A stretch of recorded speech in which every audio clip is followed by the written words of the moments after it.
what is it called? Machine dupe? No, let me look at that. What's going on, YouTube? This is BeingCool247, and here is my real life goat deck collection.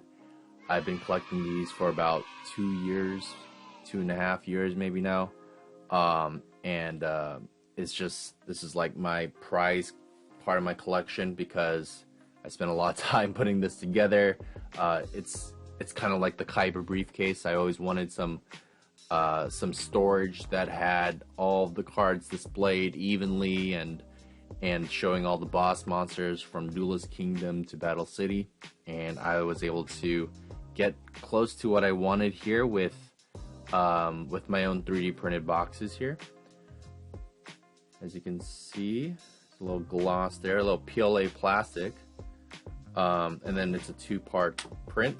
So there's a snap fit lid that I designed myself, and then there is 40 cards that are snug fit in here.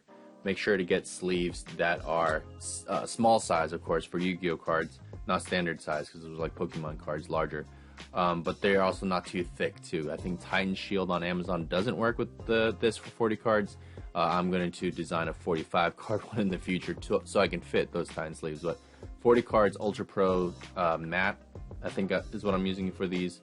But essentially these boxes are $6 each on sale on my Etsy store, and if you buy them in multiple quantities, which people have been doing, you're able to reduce on shipping, and then you can kind of have like a set of these. I mean, if you get 15 of these, you can have something that looks like this, and then there's an extra set of decks underneath. So I have 30 decks here in my GOAT display, my GOAT collection, and I'm gonna go ahead and dive right on into each one of them at a high level to explain like what each one does.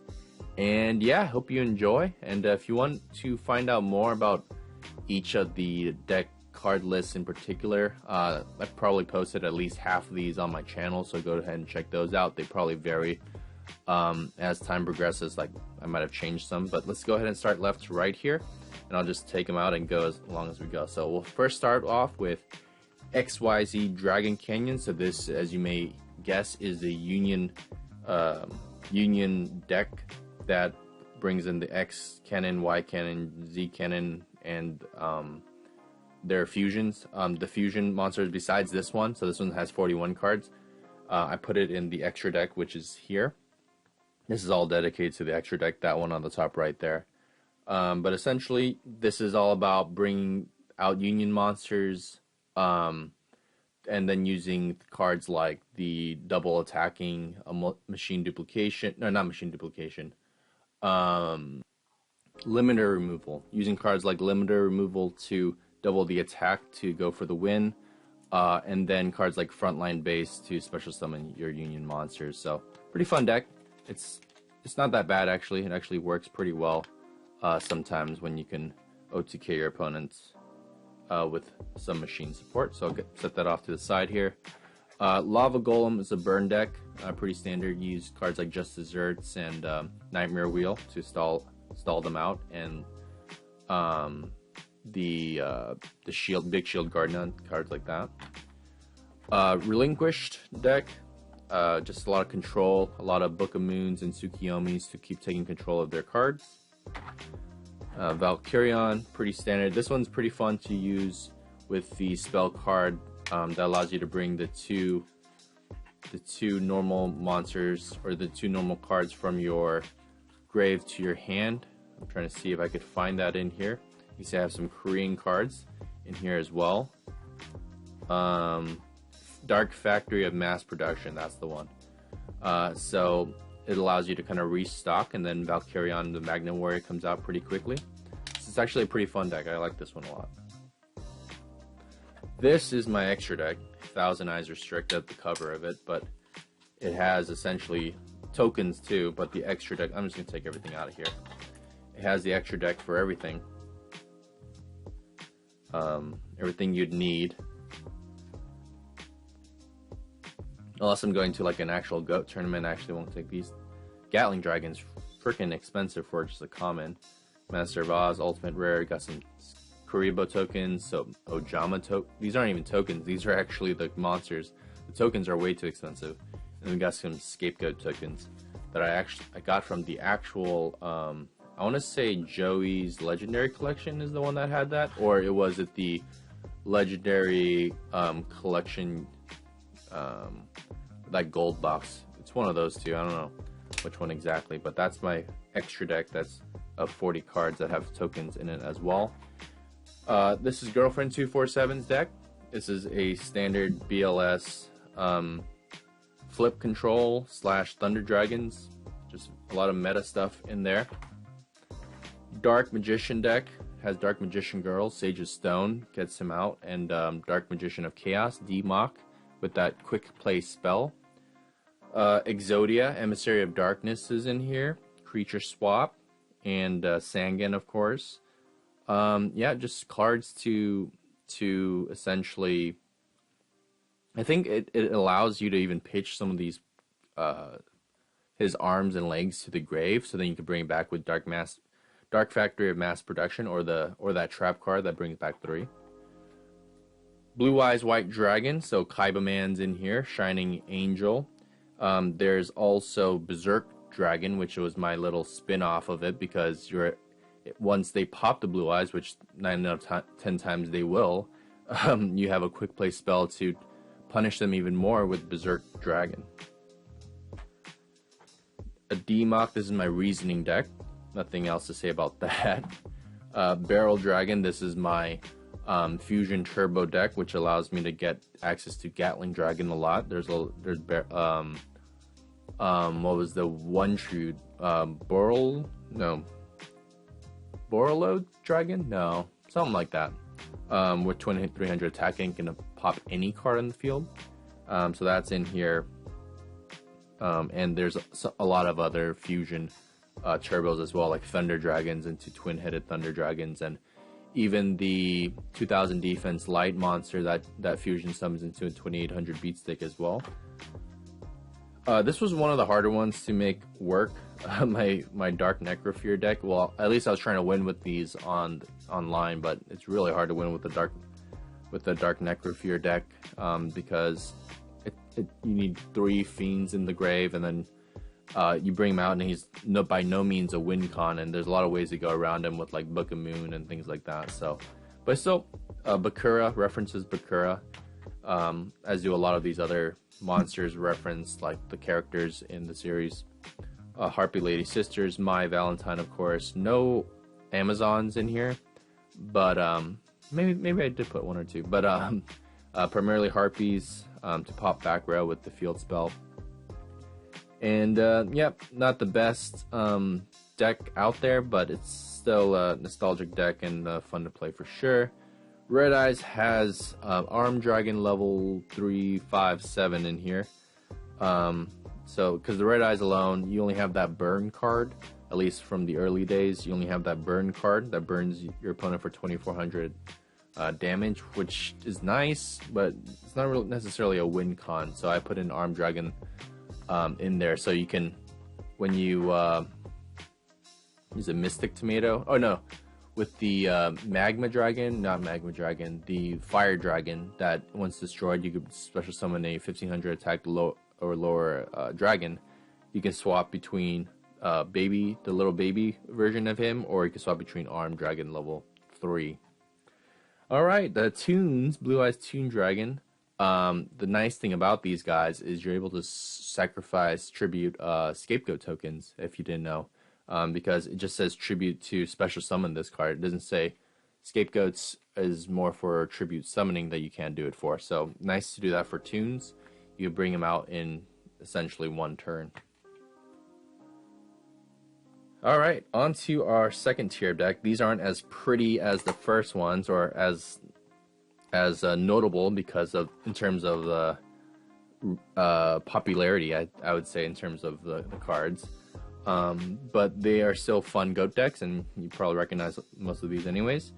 Horus, the Black Flame Dragon deck. So this is like a control deck to stop your opponent from using spells and traps with the Royal Decree. Ocean Dragon Lord. This one is meant to get him out, so then you can just destroy everyone's hand and field, which is crazy fun when you can pull it off. Not a win con, but probably gets you the win once you use it. Dream Clown.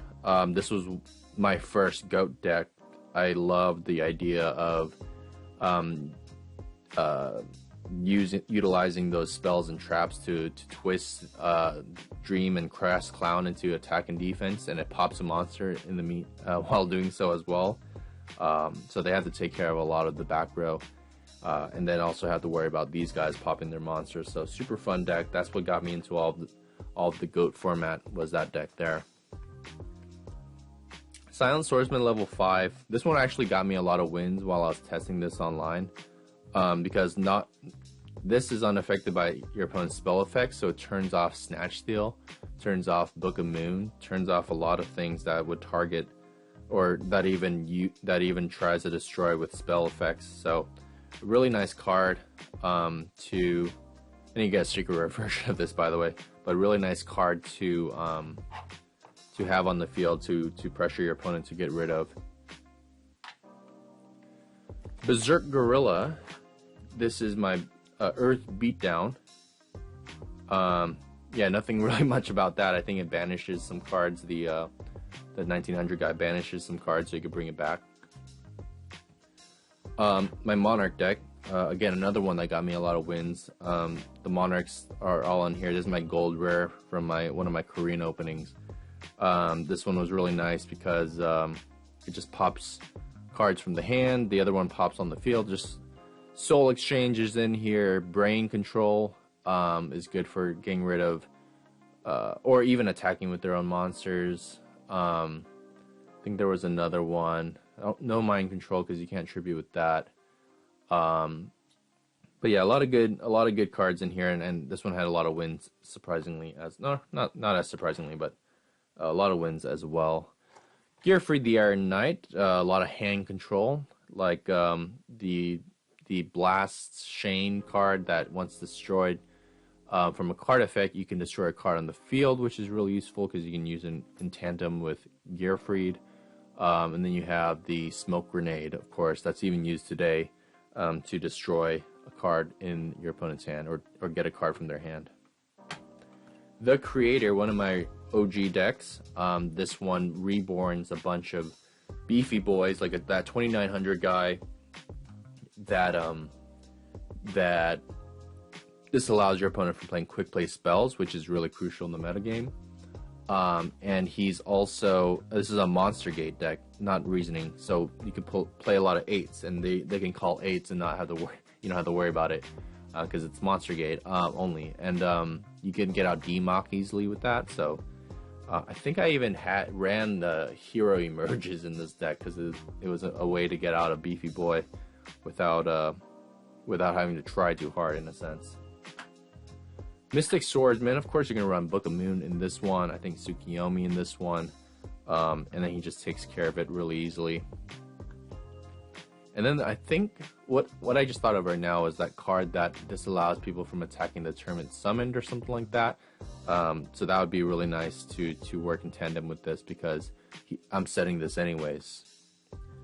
And there's Mystic Swordsman level 2 and 6 in there as well. Gravekeeper's Assailant, and oops, sorry, but level 4 is my favorite because that was my OG card back in the day. I never had 6 or 2. This is the Gravekeeper's deck, Necro Valley standard, beefy defense and piercing damage guy, and then this guy too. So nothing too crazy about that one. I recently pulled from the Chronicle Wave 2 Rescue Cat Ultra Rare. I also have a gold rare of this, but I threw in the Korean version because gold rare, not the biggest fan of it, but it was English, so I might throw that in later. But I do like the ultra rare version of this. I don't think there's an ultra rare in TCG that I'm aware of. There's only commons that I had, so there's the Rescue Cat. This is like a beast beatdown, but this is more of the March of the Monarch, March of the Animals, with scapegoats and Rescue Cat with the 500 attack increasing Earth guy. So one of my favorite decks and one of the one of the more unique decks I would say that I have. Alright, let's move on to Vampire Lore. This is a standard, not a standard. This one's my, I should have put on the front the Kicking Man zombie card, because that's what this one runs. It has a lot of equip spells in it as well. I just threw Vampire Lord as the cover because he's holographic, but a zombie deck there. I'm not as good with the zombie builds as other people, but I know like Skill Drains is a nice combo to put with zombies. Blade Knight. This is my Warrior Chaos deck, so just very strong, very utility belt wise, because you have two Rhodas that you can pick any warrior that you need in that situation.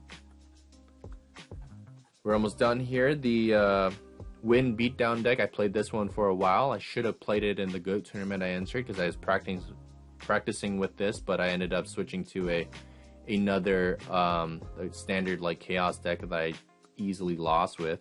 But this one has a lot of compulse in it, has a lot of trap dust shoots. It just tries to win games early on with its beefy 1900 attack monsters, with the that 1900 flip attack fiend as well, and Spear Dragon I think too. And lastly, Ultimate Insect level 7. This is my Ultimate Insect deck, of course, and I like the cover card, the boss monster. It's insects are not the best in this format, but I do like the card, and with Skill Drain, because Ultimate Insects, and I don't know if Mystic Swordsman too also, but they work under, this one works under Skill Drain because it activates on the field, which allows you can still activate, but it resolves in the graveyard, which allows the effect to go through for these beefy boys. So that's a plus. That's a plus for that effect. All right, so that's about it. That's all my GOAT cards in this collection. If you want to see more, again, I have listed them throughout the years on my channel. Some of the variations might be different, and I have other GOAT decks as well, but these are the ones I made in real life. I put them in these 3D printed decks, and I hope y'all like this. Leave a comment of what your favorite deck was, and yeah, I hope you see you in the next video. Thanks for watching.